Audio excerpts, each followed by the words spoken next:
오미크론 변이 확산으로 확진자가 연일 급증하는 가운데 방역당국이 의료와 방역 체계를 개편했습니다. 오는 10일부터 재택치료 체계를 고위험군 중심으로 전환한 건데요. 하지만 이에 따른 우려가 적지 않습니다. 박종혁 기자가 보도합니다. 지난 5일 충북 지역은 980명으로 정점을 찍은 뒤 최근 이틀간 다소 확진자가 줄었으나 방역당국은 이달 말까지 충북을 포함해 국내 확진자가 확산할 것으로 전망하고 있습니다. 오미크론 변이의 영향으로 2월 말경에는 국내 확진자가 13만 명에서 17만 명 수준까지도 발생할 수 있을 것으로 전망하고 있습니다. 오미크론 확산세가 갈수록 거세지면서 방역 의료 체계 과부하가 우려되는 상황. 위중증 환자는 감소세를 보이고 있지만 재택치료 환자가 급증하자 정부가 대책을 내놓았습니다.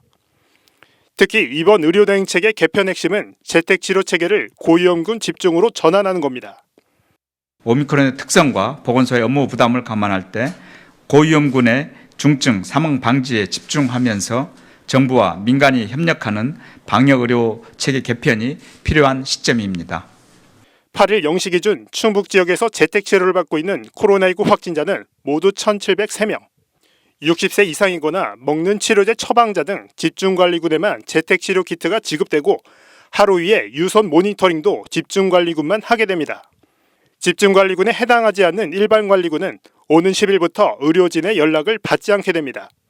스스로 해열제 등을 준비해 건강관리 방안을 마련하고 몸이 아플 때 인근 병원에서 진료를 받는 이른바 셀프치료 대상인 겁니다. 이 과정에서 스스로 이상 증세를 파악하지 못할 경우엔 상태가 악화될 우려도 적지 않습니다. 역학조사도 확진자 스스로 해야 합니다.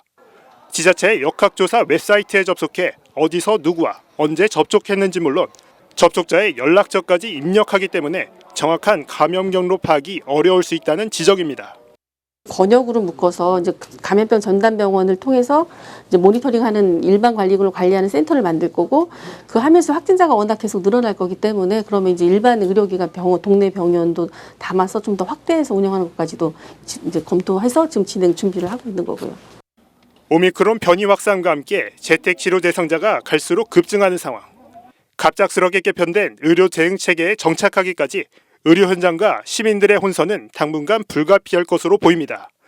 HCN 뉴스 박종혁입니다.